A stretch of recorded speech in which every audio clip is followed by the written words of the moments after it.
Hello, very good morning all of you, all DLED students.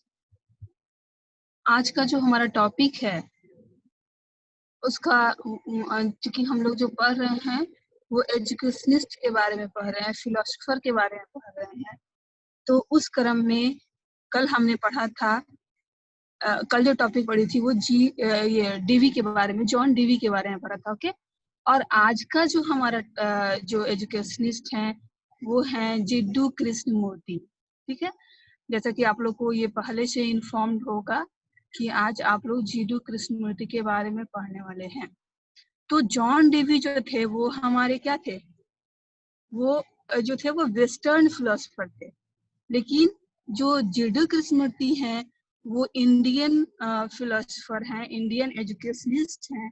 ठीक है, तो हमें जो आपका जो सिलेबस है उसमें आपको जिड्डू कृष्णमूर्ति के बारे में जो चीज पढ़ना है उसको मैं पहले बताना चाहूंगी। आपको जिड्डू कृष्णमूर्ति से रिलेटेड दो टॉपिक्स पढ़ने हैं। एक कि व्हाट इज एजुकेशन, यानी उनके अनुसार शिक्षा क्या है, और दूसरा जो टीचिंग लर्निंग जो प्रोसेस है, जो टीचिंग लर्निंग सीखने और सिखाने की जो प्रक्रिया है उसके बारे में उनका अपना क्या राय है और उसके बारे में उन्होंने क्या कहा है। ठीक है, तो सबसे पहले हम जिड्डू कृष्णमूर्ति के बारे में, उनके लाइफ स्केच के बारे में थोड़ा बहुत जानते हैं।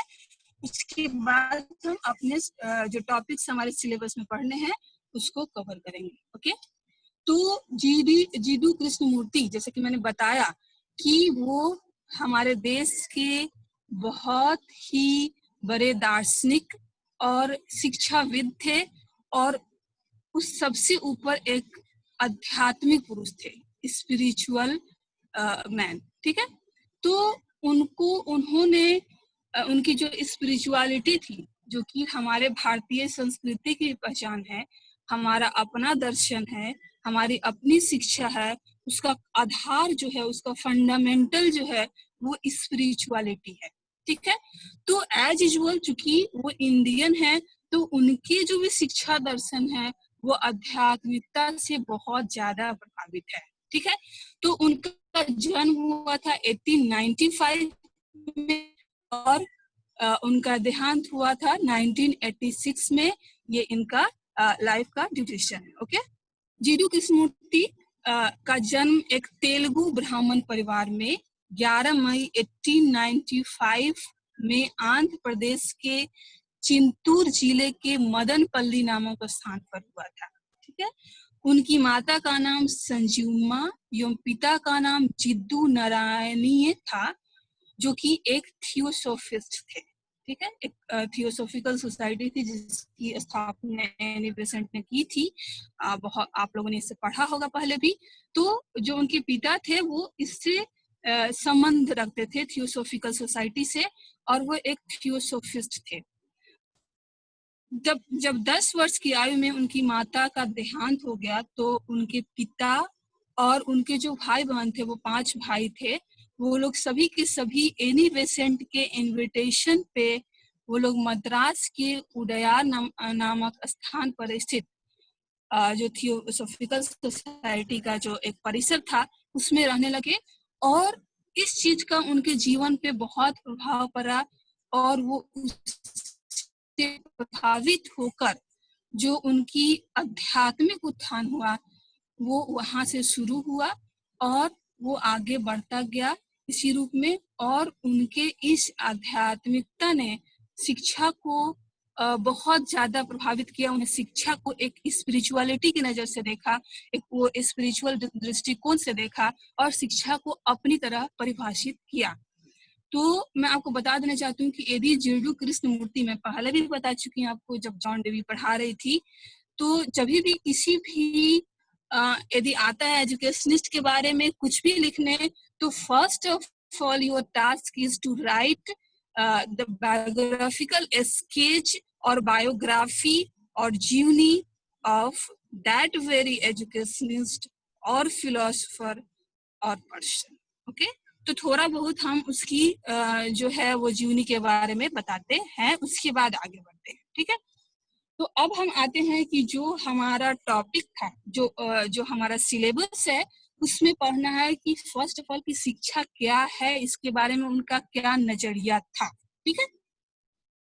तो जो उनका जो चूंकि वो थियोसॉफिकल सोसाइटी के मेंबर थे और चूंकि ये एक वर्ल्ड वाइड संस्था थी, तो वो बहुत मतलब सारे वर्ल्ड्स में मतलब जितने भी सेंटर थे एजुकेशन के, मतलब लगभग विजिट किए उन्होंने बहुत सारे।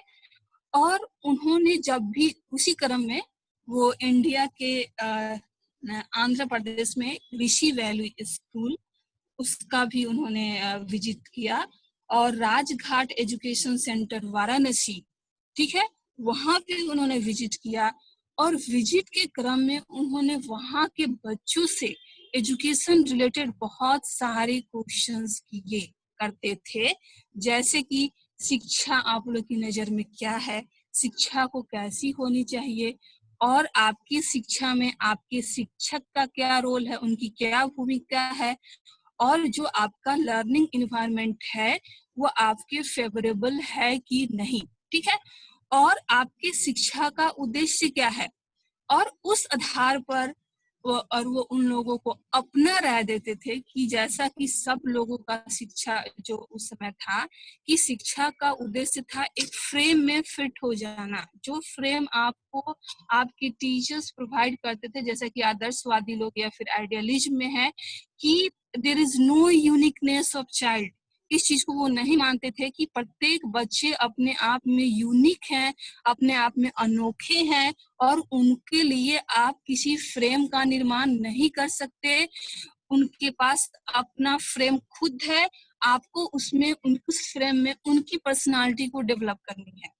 तो जो उस समय जो शिक्षा के बारे में राय था कि आपको एक फ्रेम है जो कि जैसा टीचर चाहेगा बच्चों को बनाना वैसा बना पाएगा। मतलब बच्चे जो हैं वो एक मिट्टी के जो गीला मिट्टी होता है उसके समान है, जैसे कुम्हार जो है वो उसको कोई भी शेप दे सकता है, उसी तरह टीचर जो है वो बच्चों को कोई भी शेप दे सकता है।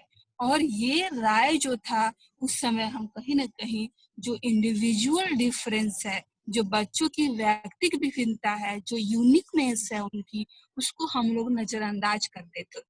तो उस समय का जो वो एजुकेशन के केवल एक एस्पेक्ट से ही दुखी नहीं थे, बल्कि उनके नजर में जो पूरी जो एजुकेशन प्रक्रिया है उस समय जो थी, जो एजुकेशन सिस्टम था, उनके नजर में वो सारे सिस्टम को हटाकर जरूरत था एक नए सिस्टम की स्थापना करने की, एक नए शिक्षा तंत्र की स्थापना करने की।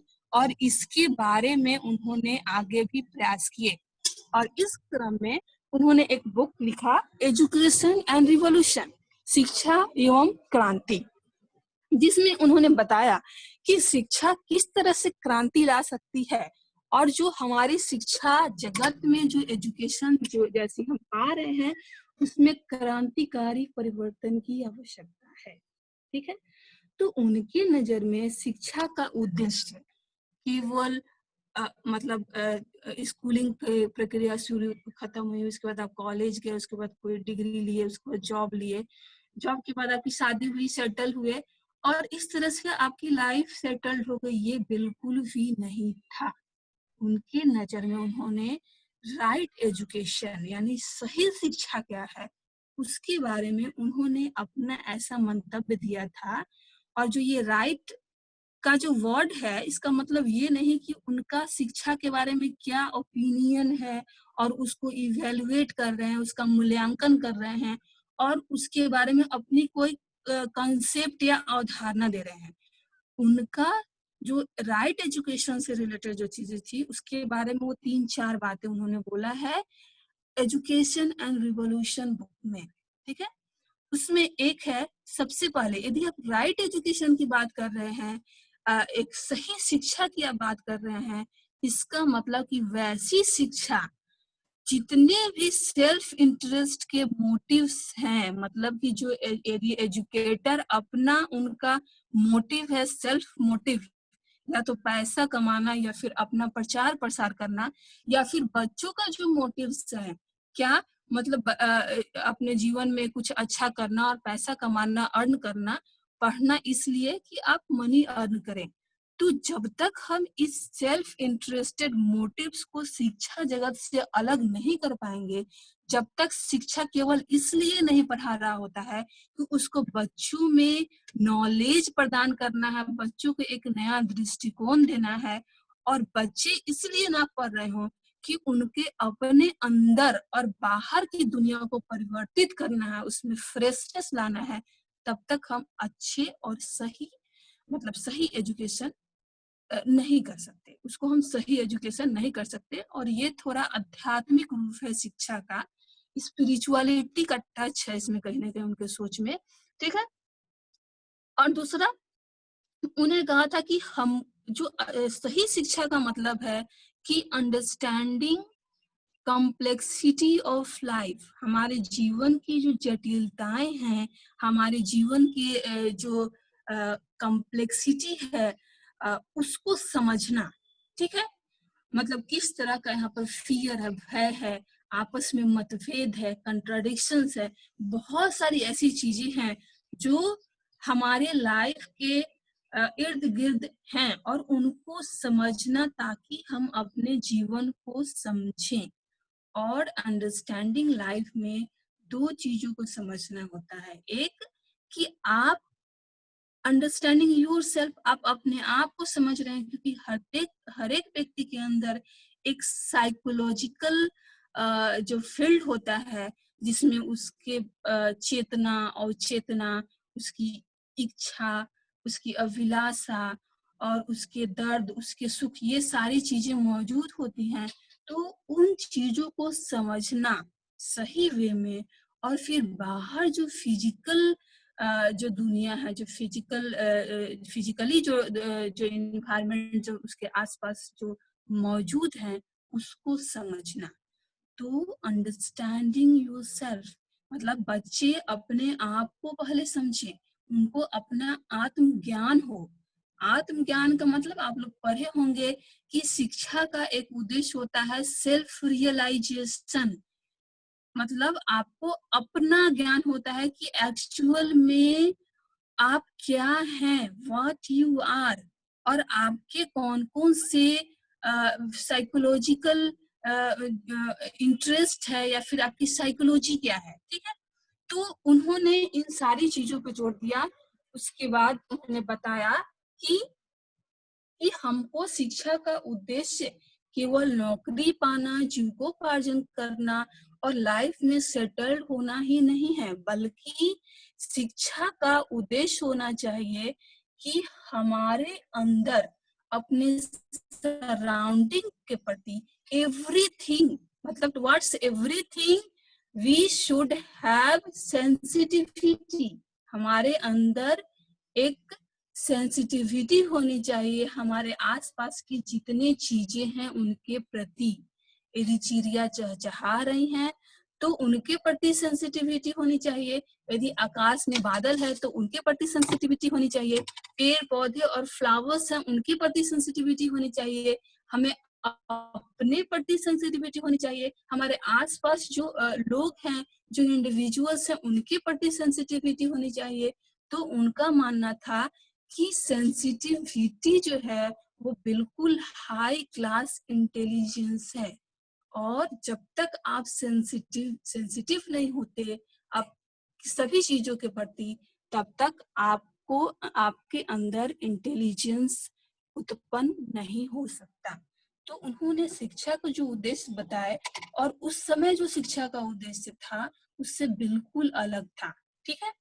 तो और उसके बाद उन्होंने बताया कि व्यक्ति के आंतरिक एवं बाह्य दुनिया का सामंजस्यपूर्ण विकास, आंतरिक दुनिया मतलब साइकोलॉजिकल फील्ड, कि उसका जो साइकोलॉजी किस तरह का है, उसके मन में क्या भाव है, कौन से दुख है, कौन किस चीज में प्रसन्नता है, और कहाँ मतभेद है, कन्फ्लिक्ट है, कंट्राडिक्शंस हैं, ये सारे को समझना। और उसको समझने के साथ साथ हमें अपना जो फिजिकल इन्वायरमेंट है, बाहर की दुनिया है, उसके लिए अंडरस्टैंडिंग डेवलप करना, और उनमें जो दोनों में जो अंडरस्टैंडिंग उत्पन्न होगी उसमें क्या होना चाहिए, उसको हार्मोनी में होना चाहिए, मतलब हार्मोनियस डेवलपमेंट। वो हमेशा हर चीज में हार्मोनियस डेवलपमेंट की बात करते थे कि समतुल्य विकास होना चाहिए। विकास डेवलपमेंट क्या होना चाहिए, यदि 2 एस्पेक्ट है, 4 एस्पेक्ट है, तो उसको आपस में एडजस्टेबल होना चाहिए और हर एक एस्पेक्ट पे हमको बराबर ध्यान देना चाहिए। किसी भी एक एस्पेक्ट को नजरअंदाज नहीं करना चाहिए। इसी को हम लोग बोलते हैं हार्मोनी। तो उनका जो विचार था कि व्यक्ति के आंतरिक एवं बाह्य दुनिया का सामंजस्यपूर्ण विकास होना चाहिए। ठीक है। होलिस्टिक अप्रोच ऑफ एजुकेशन, यानी शिक्षा का क्या होता है, मतलब जो अप्रोच होना चाहिए वो होलिस्टिक होना चाहिए, मतलब पूर्णता में विश्वास करना चाहिए। यदि हम चूंकि माइंड में बहुत सारे फैकल्टीज होते हैं, बहुत सारे पार्ट्स होते हैं, तो यदि हम एक पार्ट को विकसित कर रहे हैं, एक पार्ट को डेवलप कर रहे हैं और दूसरे को नजरअंदाज कर रहे हैं, that means fragmentation of knowledge. हम जो है नॉलेज को फ्रैगमेंटेड, वो उसका इंटीग्रेटेड रूप नहीं अर्जित कर रहे हैं, उसका फ्रैगमेंटेड रूप अर्जित कर रहे हैं। और जहां भी फ्रैगमेंटेशन ऑफ नॉलेज होगा, नॉलेज का एकीकरण नहीं होगा, वहां पे क्या होगा, कन्फ्लिक्ट पैदा होगा और कंफ्यूजन पैदा होगा। और ये कन्फ्लिक्ट और ये कंफ्यूजन जो है वो शिक्षा के, जिसको हम लोग राइट एजुकेशन बोलते हैं, उसको हम लोग कभी प्राप्त नहीं कर सकते यदि ये कन्फ्लिक्ट और कंफ्यूजन मौजूद होंगे हमारे माइंड में। तो इसलिए उन्होंने होलिस्टिक अप्रोच ऑफ एजुकेशन की बात की। ठीक है। अपने आसपास के वातावरण के प्रति बच्चों में सेंसिटिविटी उत्पन्न करना, मतलब वही कि यदि आसपास जितनी भी घटनाएं हो रही हैं, जितने भी चीजें मौजूद हैं, उसके प्रति सेंसिटिविटी पैदा करना, सेंसिटिविटी रखना। और कोई चीज यदि हम सुन रहे हैं तो उसको कैसे सुना जाए, how to listen, how to look, how to watch, और इसकी सही प्रक्रिया के बारे में ज्ञान होना चाहिए। ठीक है। जैसे यदि हम चिड़ियों की चहचहाट सुन रहे हैं तो उसको हम कैसे सुने, मतलब हमारा अपना दृष्टिकोण उसके सुनने के प्रति कैसे विकसित करें ताकि हम उसमें कुछ अर्थ निकाल पाए।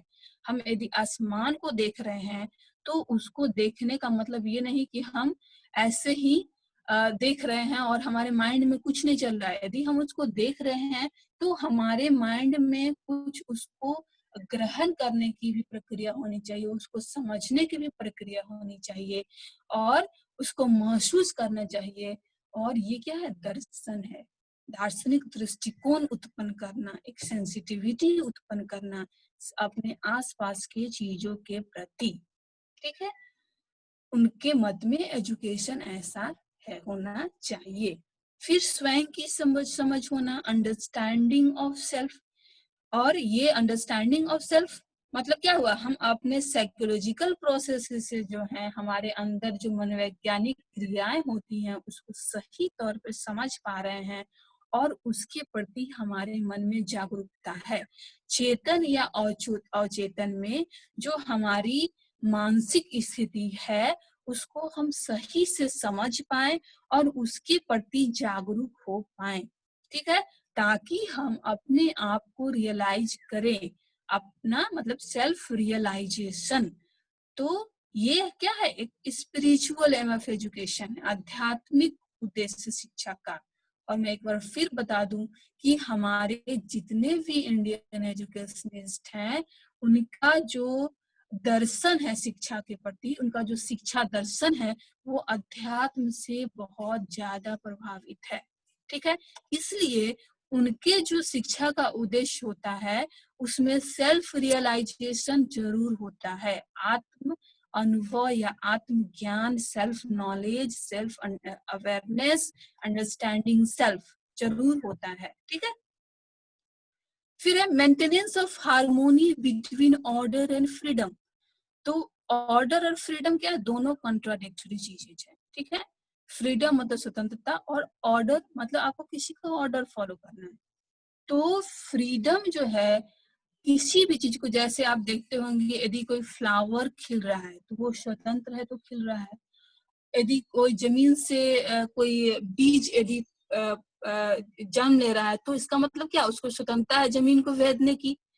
तो और यदि चिड़िया यदि स्वतंत्र ना हो तो उड़ती नहीं है। तो हर चीज को अपना पूरा विकास करने के लिए या अपनी क्वालिटी को बाहर लाने के लिए स्वतंत्रता की जरूरत होती है।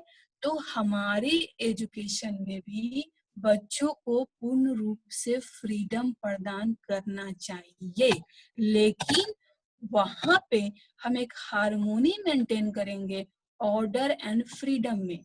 क्योंकि यदि हम ऑर्डर के साथ फ्रीडम की हार्मोनी मेंटेन करते हैं तब क्या होगा कि हमें उस फ्रीडम को अच्छे तरह से यूटिलाइज कर सकते हैं।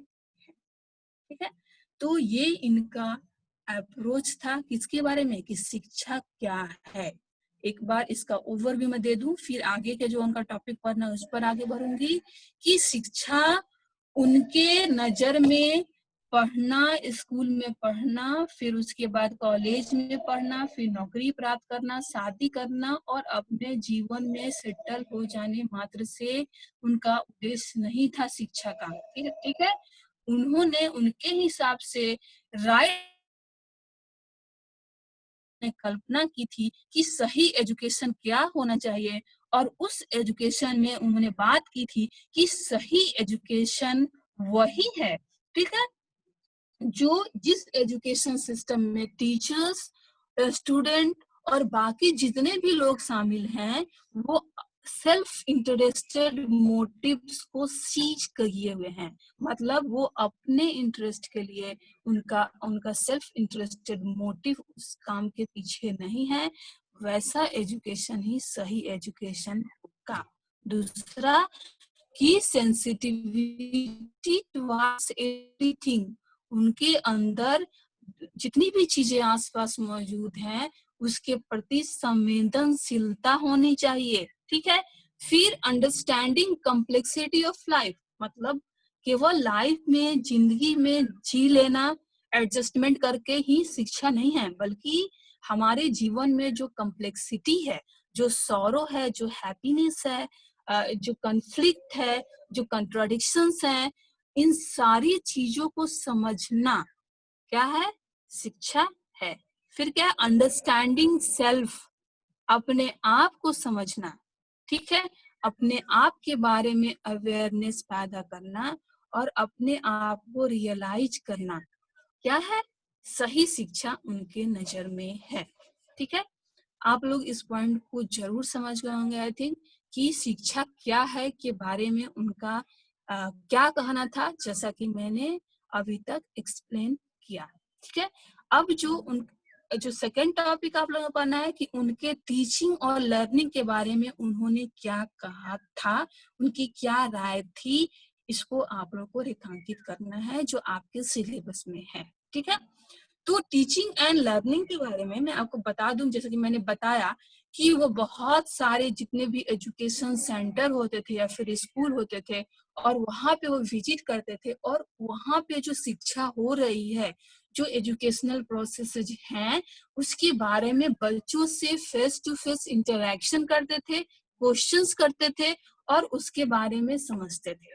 ठीक है, और उन्होंने बताया कि जो हमारी टीचिंग लर्निंग जो प्रक्रिया है वो औपचारिक रूप से स्कूल में होती है। तो विद्यालय का हमारे समाज में बहुत बड़ा और महत्वपूर्ण स्थान है। दूसरा, उन्होंने बताया था कि टीचिंग और लर्निंग जो प्रक्रिया है उसमें सबसे मोस्ट इम्पोर्टेंट कोई चीज है तो वो है टीचर्स या एजुकेटर। ठीक है, क्योंकि वो क्या है, शिक्षा प्रदान करते हैं और जितनी भी चीजें स्कूल में हैं उसको यदि क्रियान्वित करना या उसके ऑपरेट करना, सही ढंग से उसको चलाना किसके हाथ में होता है, टीचर्स के हाथ में। ठीक है, तो उन्होंने बताया कि यहाँ पे एजुकेटर या टीचर्स का बहुत बड़ा योगदान है और बहुत बड़ी भूमिका है, role of teachers in educational system. ठीक है, तो उन्होंने बताया कि सही एजुकेशन के लिए, ताकि टीचर्स जो हैं वो एजुकेटर जो हैं वो सही तरीके में, सही वे में बच्चों को टीच कर सके, ताकि बच्चे लर्न कर सकें, इसके लिए उन्होंने बताया था कि एक टीचिंग लर्निंग एटमॉस्फेयर बनना चाहिए। ठीक है, right atmosphere should be created by the educator for right education. आप सही शिक्षा तभी प्राप्त कर सकते हैं, सही शिक्षा का उद्देश्य सही रूप में आप तभी हासिल कर सकते हैं जब आपके आसपास, यानी शिक्षा जहाँ पर आप ले रहे हैं वहां पे एक राइट एटमॉस्फेयर क्रिएट हो। ठीक है, और राइट एटमॉस्फेयर के लिए उन्होंने बहुत सारे टॉपिक्स पर चर्चा की थी। ठीक है, और इस राइट एटमॉस्फेयर को किसको क्रिएट करना चाहिए, टीचर्स को या फिर एजुकेटर को। ठीक है, तो टीचर अपने प्रोफेशन में निश्चित रूप से अभिरुचि रखता हो, ये मोस्ट इम्पॉर्टेंट पॉइंट है। यदि आपकी टीचिंग और लर्निंग प्रोसेस हो रही है और teachers are not interesting in teaching, तो वो कभी भी आपकी टीचिंग की प्रक्रिया जो है वो अच्छे से नहीं कर सकते।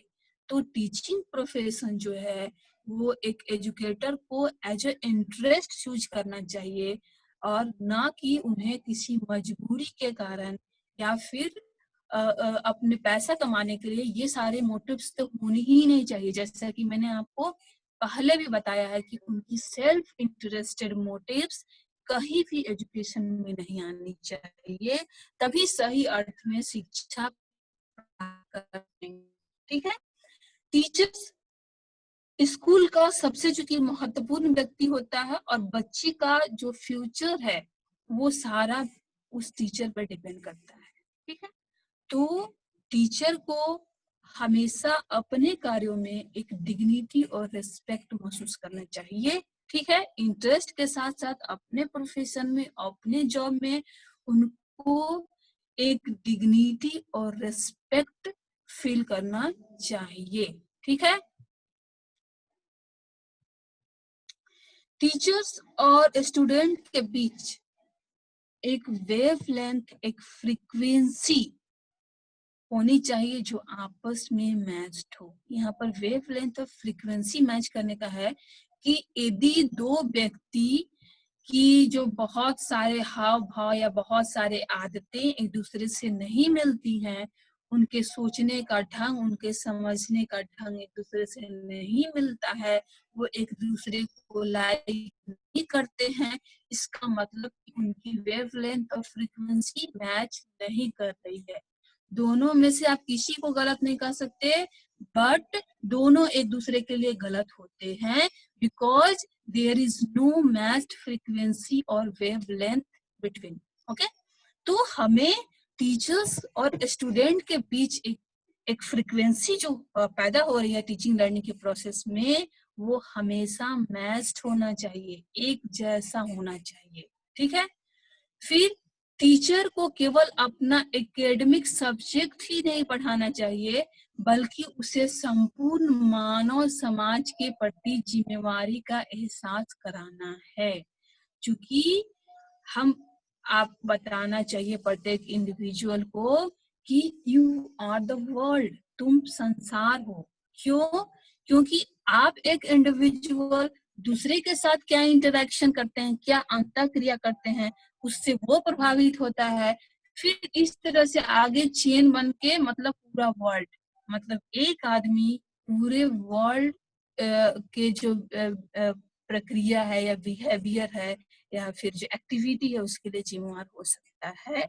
तो क्योंकि बहुत सारे इंडिविजुअल्स मिलने से ही वर्ल्ड बना है, तो बच्चों में ये रियलाइज कराना चाहिए कि यू आर द वर्ल्ड, तुम पूरा संसार हो, और तुमको उस तरह से अपनी एक्टिविटीज को कंट्रोल करने चाहिए। ठीक है, और समझाना चाहिए कि पूरे वर्ल्ड के प्रति उनकी अपनी जिम्मेवारी है। ठीक है। फिर है शिक्षक को अपने टीचिंग क्रिया के प्रति चेतन एवं अचेतन मोटिव को फाइंड करना। मैं आपको बता चुकी हूँ कि यदि वो पढ़ा रहे हैं टीचर्स, तो उनकी मोटिव कॉन्शियस या सब कॉन्शियस माइंड में क्या है, वो क्यों पढ़ा रहे हैं, वो अपने इंटरेस्ट के कारण पढ़ा रहे हैं, मजबूरी के कारण पढ़ा रहे हैं, या फिर उनके उनके पास इनके अलावा कोई काम नहीं इसलिए पढ़ा रहे हैं। तो क्या मोटिव है, या फिर बच्चे को वो अच्छा करना चाहते हैं, समाज में चेंज लाना चाहते हैं, बच्चों को का विकास करना चाहते हैं, एक क्रांति पैदा करना चाहते हैं। तो इस तरह से उनकी मोटिव्स जो होना चाहिए वो सेल्फ इंटरेस्टेड ना होकर क्या होना चाहिए, पूरे जो उनका स्टूडेंट्स हैं उनके प्रति डिवोटेड होना चाहिए।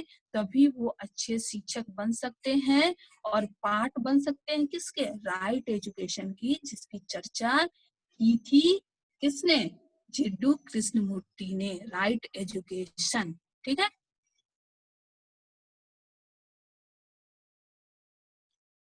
Teachers should have passion. एक बहुत अच्छी टीचिंग के लिए क्या होना चाहिए, टीचर्स में एक पैशन होना चाहिए। हर एक व्यक्ति के अंदर यदि जुनून है, किसी काम के प्रति जुनून है, तो वो जुनून जो है वो क्या करता है, उसके लिए स्टिमुलस का काम करता है, इंटरनल स्टिमुलस, मतलब कि आंतरिक उद्दीपन, उसको बाहर से उस काम को करने के लिए फोर्स करने की आवश्यकता नहीं पड़ती है। ठीक है, यानी कि उसको एक्सटर्नल स्टिमुलस की आवश्यकता नहीं पड़ती है। तो जब कोई व्यक्ति अपने काम के लिए खुद जिम्मेवार होगा और उसके अंदर एक पैशन होगा, एक जुनून होगा उस काम के प्रति, तो उसको क्या होगा, इंटरनल मोटिवेशन, मतलब उसको आंतरिक अभिप्रेरणा मिलेगा उस काम को करने के लिए। तो किसी काम के लिए पैशन यदि है तो वो काम बहुत ही सही तरीके से संपन्न होता है। तो यहाँ पे यदि राइट एजुकेशन की हम बात कर रहे हैं, वो टीचर को क्या होना चाहिए, उनके पास वो टीचिंग के लिए पैशनेटेड होना चाहिए। ठीक है।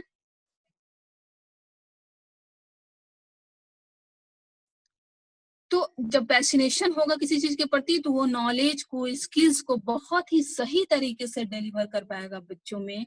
तो इस तरह से जो transmission of knowledge and skills होगा वो बहुत ही सही लेवल का होगा और बच्चे लाभान्वित होंगे।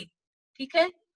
टीचर और स्टूडेंट के अगला पॉइंट है, टीचर और स्टूडेंट के बीच के रिलेशन को स्ट्रेंथफुल बनाना। मैं आपको बता दी हूँ कि यदि हम फ्रीक्वेंसी या वेवलेंथ की बात कर रहे हैं दो पर्सन के बीच, तो दो पर्सन के बीच की अंडरस्टैंडिंग बेस्ट लेवल की तभी होती है जब उनकी फ्रीक्वेंसी एक लेवल की हो, उनका वेवलेंथ एक लेवल का हो, वो मैच करता हो। तो यदि अंडरस्टैंडिंग बढ़ाना है, टीचिंग लर्निंग प्रोसेस को यदि बढ़ाना है, तो हमें क्या होगा, तो टीचर्स को क्या करना चाहिए कि अपने बीच का जो रिलेशन है उसको मजबूत करना चाहिए। टीचर को बिल्कुल भी ये ना समझना चाहिए कि हम उनसे ऊपर हैं और उनको उस चीज का ईगो नहीं होना चाहिए। वो अपने आप को टीचिंग लर्निंग प्रोसेस का एक पार्टिसिपेंट माने, जैसा कि स्टूडेंट्स भी टीचिंग लर्निंग प्रोसेस का एक पार्टिसिपेंट्स हैं। तो वो लोग सेम लेवल में, दोनों सेम लेवल में हैं। तो इस तरह से क्या होगा, जब उनके बीच की बॉन्डिंग मजबूत होगी, स्ट्रेंथफुल होगी, तो वो टीचर्स को समझने की कोशिश करेंगे, उनको उनको फॉलो करने की कोशिश करेंगे, जो राइट एजुकेशन के लिए जरूरी है। फिर है अगला point, teaching is not a technique, it is his way of life. और टीचर से एजुकेटर जो है वो टीचिंग को एक टेक्निक या तकनीकी के तौर पर ना लेकर के उसको अपने जीवन का एक अंग माने। ठीक है। और ताकि क्या हो, उसमें वो उनका इंटरेस्ट हो। तो इस तरह से हम टीचिंग को, वो टीचर्स जो हैं वो टीचिंग को टेक्निक ना मानकर एक वे ऑफ लाइफ, अपने जीवन को जीने का तरीका माने, क्योंकि उनके जीवन से रिलेटेड क्या हो गया है, एजुकेशन, टीचिंग। तो टीचिंग भी उनके जीने का तरीका होना चाहिए, ठीक है। फिर है इक्वल ट्रीटमेंट, या फिर इक्वल ट्रीटमेंट मतलब कि यदि जितने बच्चे हैं उनको हम इक्वली ट्रीट करें, चाहे वो किसी भी जाति के हों, किसी भी धर्म के हों, किसी भी प्रांत के हों, ठीक है। हमको ये मानना चाहिए टीचर्स को कि सारे बच्चे एक जैसे हैं और उनके बीच डिस्क्रिमिनेशन की भावना पैदा ना करें, ठीक है।